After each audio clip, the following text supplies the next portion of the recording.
Hello Kevin.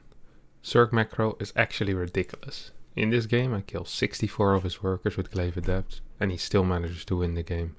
It's absurd. I can't believe how he can have units on the field similar to mine with that big of a worker loss. I actually can't believe it. My APM was about 50 higher and my EPM was also about 20 higher. I know the problem was probably not being able to close the game, but still.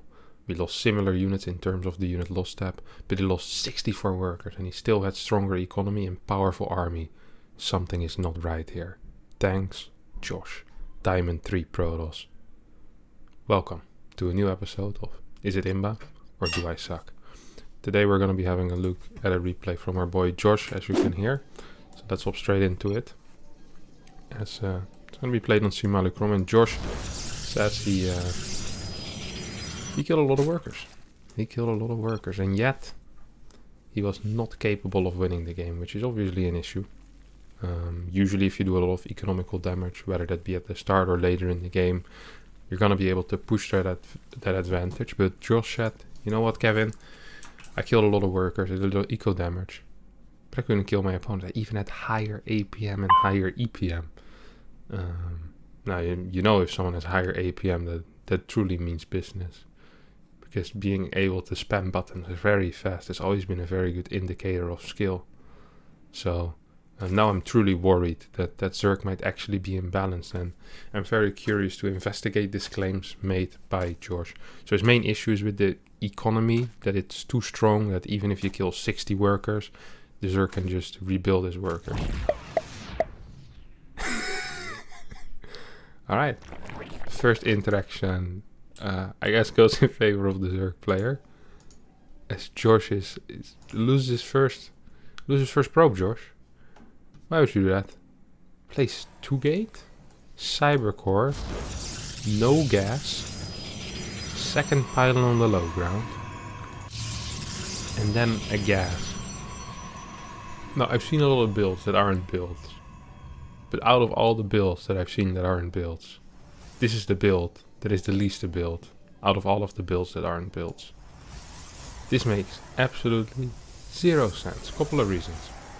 His gas is going to be so late that neither of his gate can produce a cybercore unit.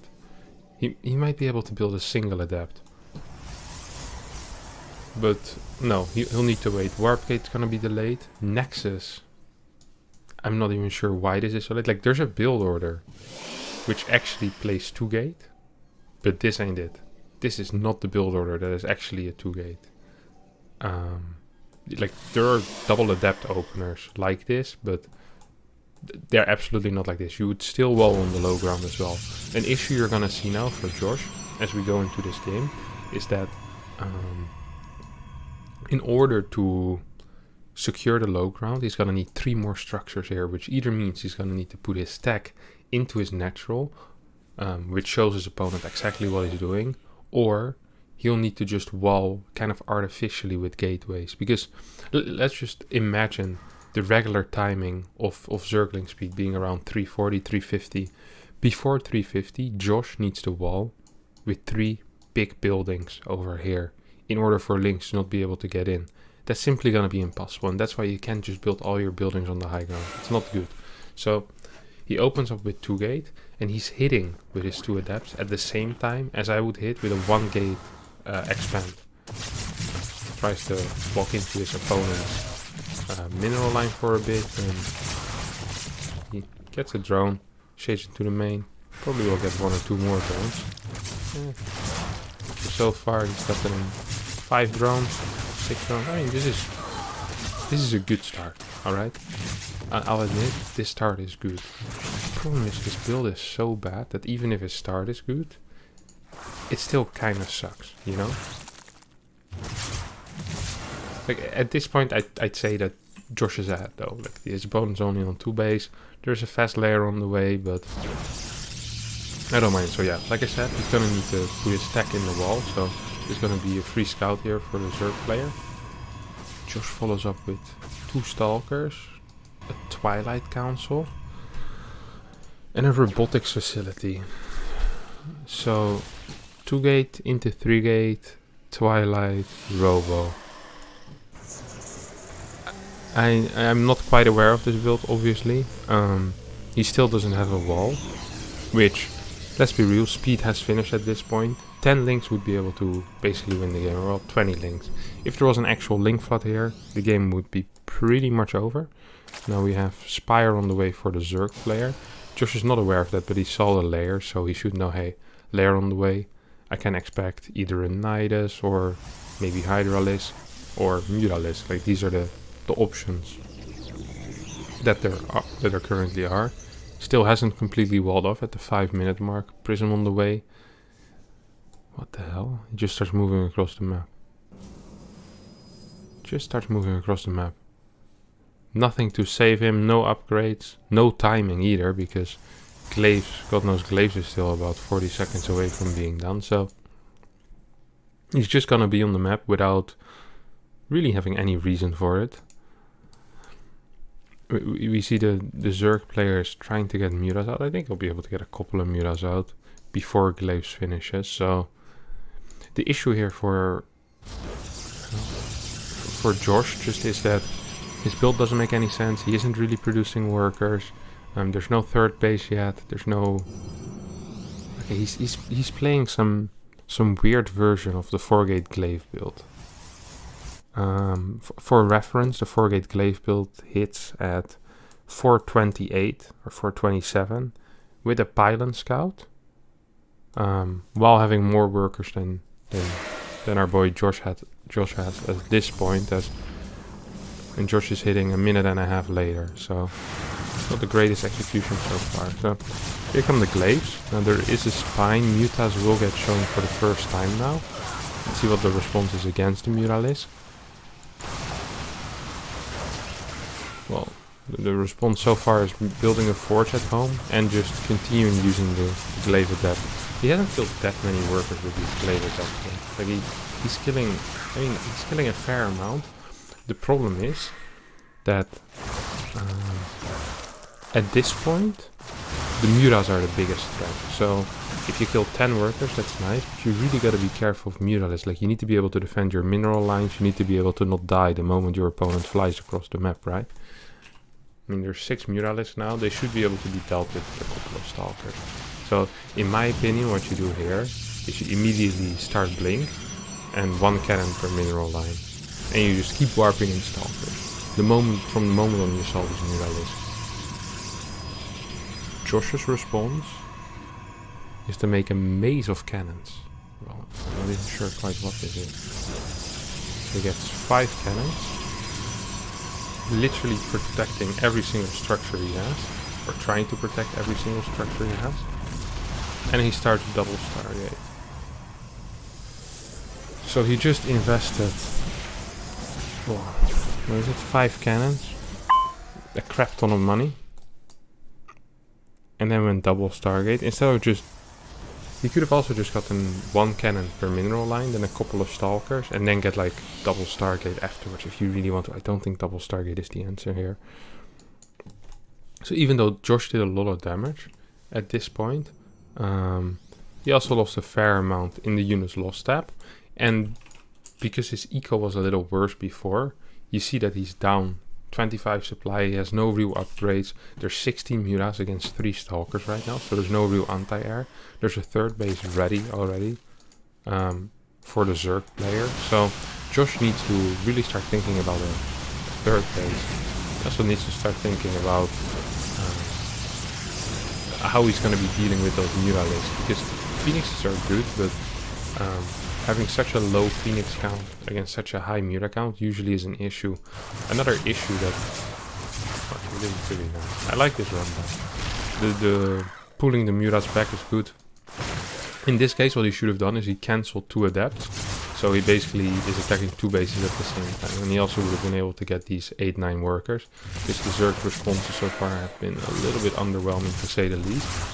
Now, this does look pretty good, I have to admit. I mean, he kills a lot of workers. But the thing with killing workers is that killing workers only really matters if you are also getting workers and you're getting economy behind it. Like, Josh hasn't really been losing too many workers, but he's just on 39 workers. He doesn't have a third base. He doesn't really have any units to speak of whatsoever. Like, he kind of got caught off guard by the Mutalisk altogether. Like, he didn't know that was going to happen. He lost all of his Glaive Adepts. He isn't really preparing anything for a longer game. He's just getting more and more Phoenixes.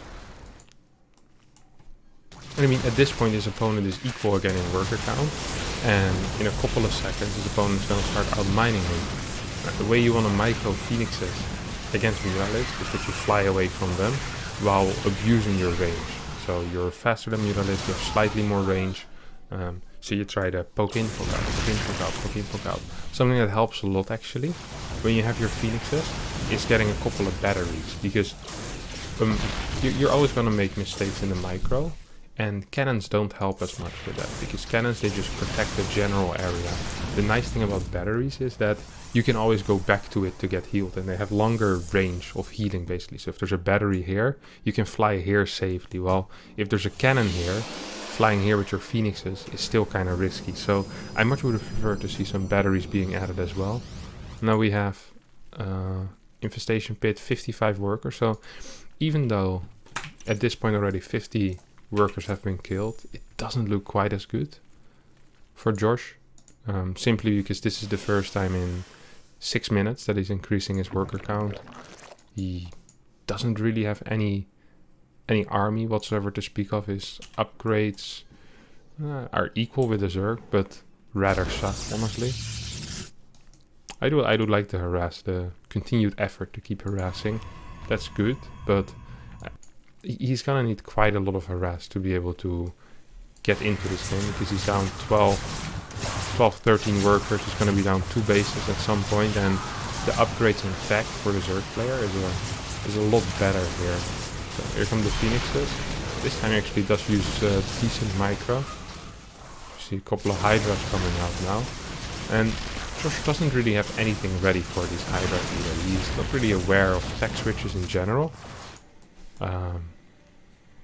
Response to seeing Hydras is 3 more cannons, which I would have much preferred seeing the response of getting charge, Templar Archives. I mean, he's getting a Templar Archives, and then adding a couple of gateways.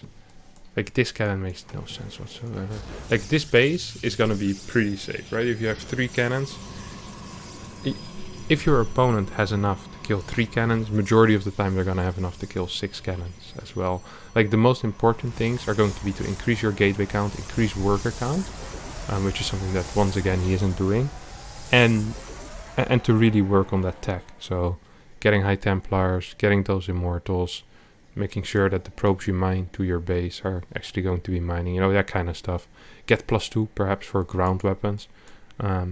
Instead, what we see Josh do is he just gets 3 adepts and he starts walking across the map again. It feels like his entire plan in PvZ is to move across the map with adepts, then try to kill as many pro drones as possible and hope the opponent leaves, because there doesn't seem to be anything of a follow-up plan. So he starts researching Storm, gets 4 Templar, which made me pretty happy.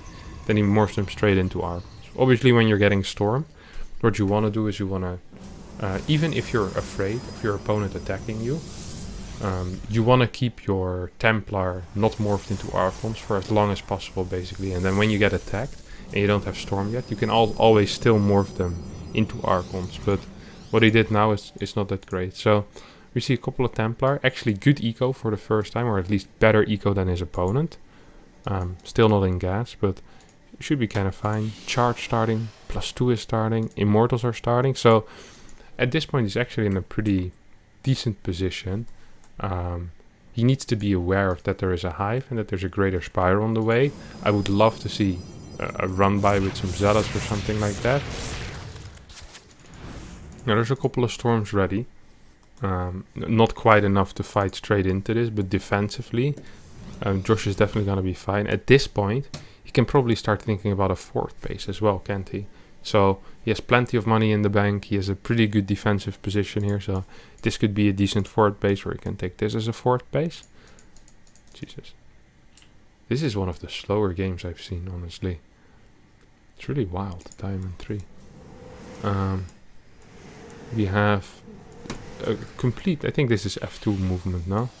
The Phoenixes are in there. Everything is in there. There's no unit in the wall. Hell, he doesn't even have a wall yet.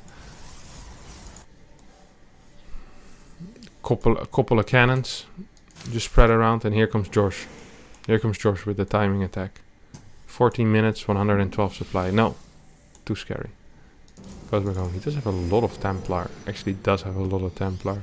Charge is done now, so the way you want to attack in any matchup is by doing two things at the same time. So you queue up 3 zealots into this fort base, which Josh actually is aware of, and then you walk through the middle, perhaps clear some creep. Now the moment Brood Lords hit the field, you want one of 3 things. So you either want Tempest, you want Carrier, or you want a lot of Blink Stalkers. I'm usually not a massive fan of the Blink Stalker thing, but it is possible to do. Some people say, why not Void Rays? Well, it's about 35 Hydra, so Void Rays aren't that reliable in this case. Actually get a pretty decent fight here for George, I believe, who basically storms the entire army of his opponent. We'll end up losing a couple of his Templar, but if he recalls this fight actually wasn't that bad. He also has 9 gateways, which means he can warp in a lot of zealots at once. Which I don't think he did. Instead, he queues up 8 Phoenixes.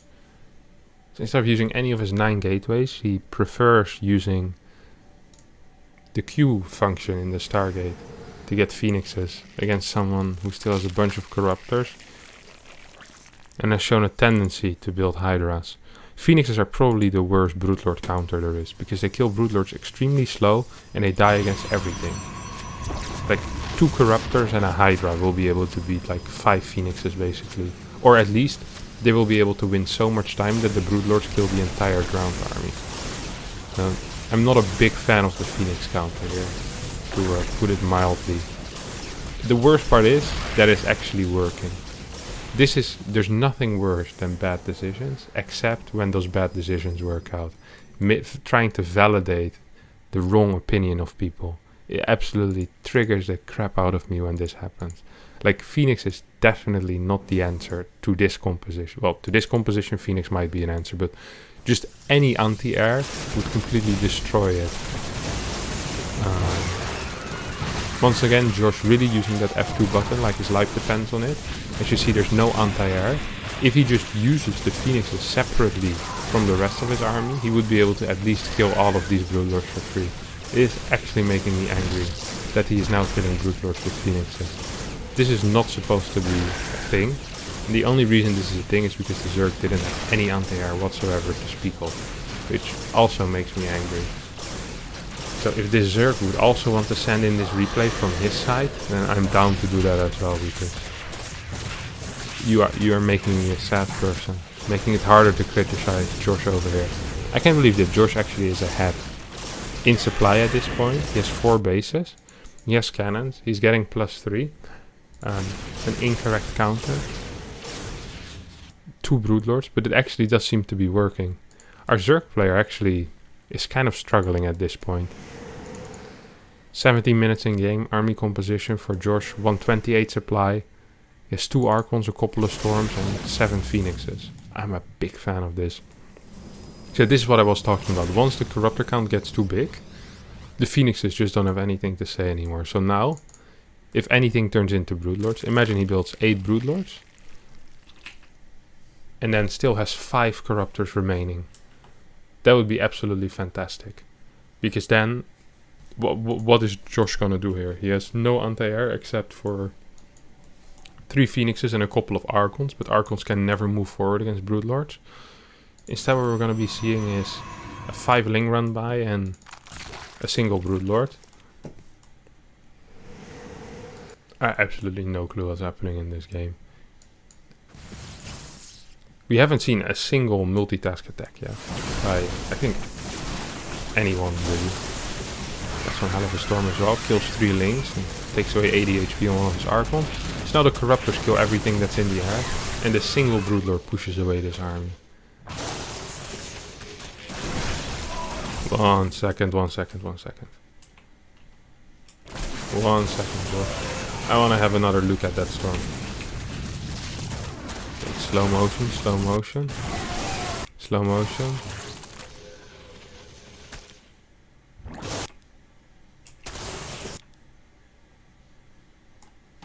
So you managed to hit 4 zerglings with one of your storms for a millisecond, because they only got like 1 damage tick or something like that. You missed everything else. Was this really worth the 1 storm? No, that wasn't. Another thing is that there's literally a single Broodlord. If you look at the units right now, there's a single Broodlord and 15 Corruptors. Why are you running? Why? Why are you not just sending zealots into every single base? Why aren't you just killing the Broodlords that are morphing in front of your base? No, single Broodlord, let's go back. It's too strong. He has range, look. Oh no. This feels like the way an AI plays, you know, with these weird moves. If a probe attacks one of the barracks, that he pulls 7 workers. Like the moment Josh gets attacked by a single Broodlord, he's like, oh no, I don't have Phoenixes. Let me just move back. But now that he has 2 Phoenixes, he suddenly got the confidence to start fighting into 5 Broodlords. How does this make any sense? He actually is an AI. But no Alpha Star, you know, he's the crappy ones that keep bumping into walls. They call it a wall, douche. Oh, wall, douche. He actually plays like a crappy AI. This is fantastic. First Zealot run by at the 20-minute mark. Instead of A-moving it, right-clicks on the hatchery. That is some higher level stuff. This really is some good stuff. Loses 9 Zealots for free. All you need to do is A-move, mate. All you need to do is A-move. The Zealots do the work themselves at that point. 4 Phoenixes are out, we'll be able to clear half a Broodlord before dying. Right now George's like, oh crap, Fleet Beacon, I probably could have built it earlier. Realizes just in time before his, well, this was his 3rd base, falls to Broodlord. Well, he's down 100 supply, down 22 workers.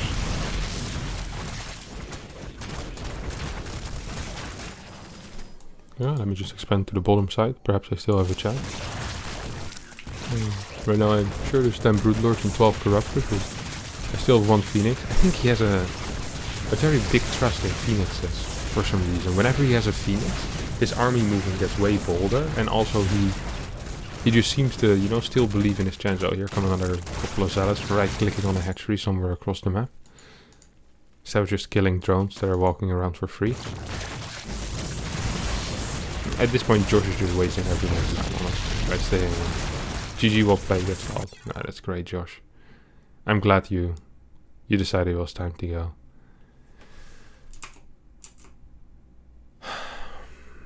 I mean, really? Do you want me to go over it? Alright, let's do it. Your issue was that the economy of the Zerg player was too strong. His economy really wasn't that great for a very long time. I mean, it was okay. The main issues were that, first of all, you had no wall. You had no build order. You had no real plan either, except make Glaive Adept skill drone, which that plan worked. Then you realized that plan wasn't quite as complete as you believed it to be. You went into double Stargate Phoenix, 12 cannons. Your 3rd base started at the 10-minute mark. You started producing workers again at the 9-minute mark. You just had like a casual 5-minute breaks of getting any sort of economy, because I don't know, but you just didn't feel like it maybe. Then afterwards you actually get into a really big winning position where you're up 20 supply. You don't scout Broodlords. You haven't scouted any of the transitions. You didn't know about the Hydras. You didn't know about the Mutalisk. You didn't know about the Broodlords. You didn't know about the Corruptors. Once you figured out it was Broodlords, you started Phoenix production, which is the incorrect thing. So that's also terrible. Then at one point you actually kill his entire army except for 15 Corruptors and 1 Broodlord. You still have anti-R left, and you decide now is the perfect time to go and walk back to your 4th base. Then you finally get the balls again, but then the Broodlord attacks you into some AI-like moves and you just run back. until you get 2 Phoenixes. Then you decide all of a sudden it's fine to attack into 6 Brood Lords and 15 Corruptors, which, you know, the 1 Brood Lord turned into 4 or into 5. You did 0 run-bys, you had no map vision whatsoever. Once again, your build order really sucked. I would love to stress that a couple more times, like how bad your early game really was. And then the Zealot move, right-clicking the hatchery, might want to use a move there. I mean, there's just so much to talk about. Like, it's like, honestly, you could have killed 150 units. With the way you play, you probably still would have managed to lose this game. You're the kind of guy that they bring out in challenge, you know? When there's a challenge where pro player plays against person who gets a 5-minute head start, you're the kind of guy capable of losing that, you know? All the credit going to the other. Like you managed to lose positions and to play as slow and as poor as you did, for other people would require a lot of effort. If I were to try and play like you, I don't think I would manage, because just out of my habits, I would be doing things so much better. And I think most people would have that, Josh. You, this game, were quite a failure. And thus, you suck. Very, very hard. Alright, it's going to be it for today's episode of Is It Imba or Do I Suck? I did hope you enjoyed it. If you did, don't forget to subscribe to my YouTube channel or click on one of the videos on the side or above or whatever they put. And I'll see you all next time. Bye bye.